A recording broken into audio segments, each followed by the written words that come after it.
In the book, The First 20 Hours, How to Learn Anything Fast, the author Josh Kaufman asks us to define a target performance level for learning new things. Usually, we start learning something with a very broad scope. For example, if you want to start photography, you may want to learn photo editing. However, photo editing has a very broad scope. So, unless you decide what you want to learn, you will end up following many courses, watching many tutorials and giving up feeling that it's too complex.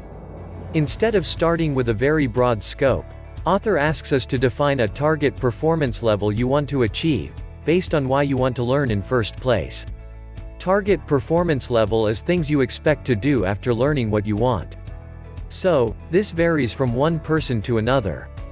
If you just want to take photos and edit them as a hobby, you only need to learn the basic skills and tools. However, if you want to be a professional photographer for a big company, you have to learn very advanced tools and techniques. According to the author, a clearly defined target performance level allows you to acquire the skill quickly, without being frustrated. So, the target performance level is minimum skills you need to learn in order to be satisfied. Once you reach the level, you can define a new target performance level.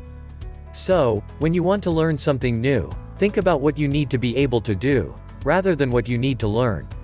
Subscribe to our YouTube channel for more lessons from personal development books and more videos on personal development topics.